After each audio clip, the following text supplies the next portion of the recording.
But I mentioned Mark Andrews. It's ugly.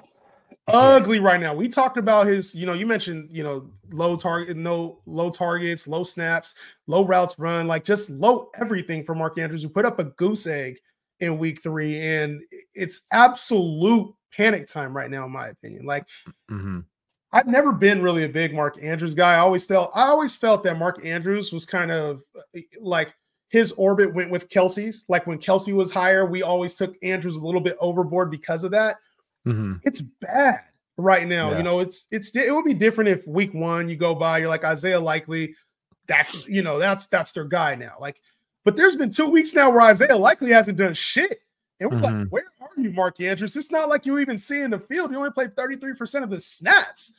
So when I see Mark Andrews, I'm like, are we witnessing a transition? Is this offense just going to go? This offense just kind of seems sporadic. I'm not going to lie. Like, I don't think we know what to expect on a week-to-week basis with this Ravens offense, and I think it's going to kill fantasy managers along the way. Yeah. I mean, to be honest, I have no idea what to make of it. Because the first 2 weeks he was running the routes and like the targets just weren't really coming. Now this week, I mean, like you said, the snaps I don't know. There's no injury, right? Nothing. No, like we said, he was coming back from the injury, but he played in the playoff game last year. Like he had time to get back. I don't really understand what's kind of going on here. And a situation that, I don't want to say panic week 3, but it's very concerning. Like there's major red flags here. I mean, Isaiah Likely, played more snaps, ran more routes. So I honestly have no idea what is going on, what to make of this. Yeah. But if I had Mark Andrews, what I would be doing is I would be adding, like, if Cole Kmet was there, I'd be adding him. We talked about Zach Ertz. I'd be adding him. And for right now, I'd be playing, like, I wouldn't drop Mark Andrews, but I would be playing these guys over Mark Andrews right now until we, like, maybe next week the snaps go back up and he's running in the routes. Sure. But like right now, it's just, you can't trust this. Like he can't run 6 routes. I mean, there's only 17 routes in this offense to be ran, but like 6 routes, like that's abysmal in itself. But it's also, when you're not running the routes, you're only running 6. That's bad. I just think this Ravens offense, over the offseason, we heard John Harbaugh, and one of the things, his comments was like, we're going to beat teams in multiple ways this year. Like Rashad Bateman, he's a guy for us. Justice Hill is a co-starter. You see Isaiah Likely on the social media graphic to start the season for whatever that's worth, right? Like you see Zay Flowers involved early and often, the first 2 weeks of the year, over 10 targets in both games. We see a Derrick Henry monster game coming out of this team against Dallas. We see Lamar Jackson running, however many times he did over first. Like, there's so many weapons with this offense, and I think they're trying to like find an identity and find this way of like throwing teams off so they're not one-dimensional. But it just screams like, even with Mark Andrews, I don't really see a consistent Mark Andrews this entire season. So what do you do? Do you hold him? Do you trade him?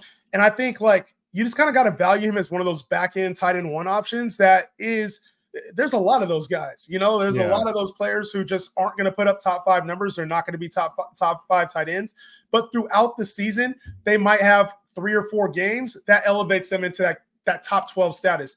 We could see a blowout game from Mark Andrews next week. It wouldn't shock me to see 102 touchdowns or a 3-touchdown game out of him. Am I ever going to put him back in the top 5? I don't know that I will until we've seen that on a multi-week basis. And I don't think we see that this year with this Ravens offense. It doesn't have to go through Mark Andrews. I would be out on Mark Andrews if I could get a top 5 option, or if I could pair up the name Mark Andrews right now and go buy a Travis Kelce, go buy a Sam Laporta, go buy a McBride, go buy a George Kittle. I would pair up Mark Andrews with one other name just to get like a slight tier up. I don't mind that at all, because if I had him right now, even if he pans out, I'll let that shit be on somebody else's team for now. I just don't see a world where it's weird. You mentioned it, like he's in his prime still. He's 29. Like, it's weird. Yeah, I don't know. I would just, like I said, I mean, we talked about this before the show. Your tight end 1 is Dallas Goedert. Your tight end 2 is Brock Bowers. Tight end 3 is Cole Kmet. Isaiah Likely still inside the top 5 with his week 1 performance. Like, it's a brutal position right now, but I'd be picking up, some of the guys we talked about earlier and be playing them over Mark Andrews right now. But I wouldn't drop him. I would just continue to, we get to week 6 and this is still going on. Yeah, I mean, we can have a different conversation, but it's still like a little bit early that I would just continue to wait and see. Well, it's early, man, and you talked about it because people were panicking for whatever reason on Derrick Henry. He had touchdowns in back-to-back games, and people were like, "Oh my gosh, I overdrafted Derrick Henry. Should I trade him?" Well, I want to say real quick, this Dallas defense is just like especially they are bad against the run. My God. This defense is horrible against the run. Start your running backs against this defense. Wow. James Cook this week on deck against no, that's against the Ravens. My bad. I have the wrong schedule pulled up. I'm looking at Derrick Henry right now. That's a good game. But Derrick Henry has 4 touchdowns this year. He's been a top 10 running back on the season, and I think this is an extreme case of why we don't panic on players, because a lot of times when we do, they have their blow up game. And for those who traded for Derrick Henry, congratulations. Those who traded him away, don't feel too bad. I think the inconsistency part is still going to remain here. And a reason why, like, I had Derrick Henry as a top 7 guy, he's on pace for like 20 touchdowns this year. Like, I think there's going to be some inconsistency with Derrick Henry throughout the year, especially because he's not going to catch more than 2 passes in a game. He's a 1 to 2 catch type of guy maximum.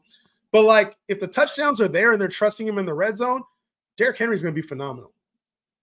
Yeah, and this is the kind of game that, like, you're excited to see. Ravens, where I know the score seems a lot closer, but like this game was not very close. They had that onside kick at the end of the game. They were able to just get back. I mean, sure, maybe they got another onside kick and maybe could have won the game, but like this was a blowout for 90% of the game. And this is the kind of game that, Derrick Henry's going to have a good game. Like, they're going to feed him the rock, but and this is also what we talked about too, is like this team should be good. This should be a good Ravens team. So there should be a lot of games like this where they have the lead and Derrick Henry's getting work. But we'll see what happens next week. You said they get Buffalo. They got Buffalo next week. That should be a good game. That's Sunday Night Football. Ooh, that's a good one. That's a great game. That's a very good Buffalo. Oh my God, dude. Josh Allen is they're impressive. Josh Allen's a stud. I got to say that for being rated the most overrated player, apparently heading into the season, might be MVP. I mean, he's definitely MVP rated. He could be with no Stephon Diggs. They said he needed Diggs, and it looks like fantastic. He might be good without him. Moving on from one of the better quarterbacks to one of the worst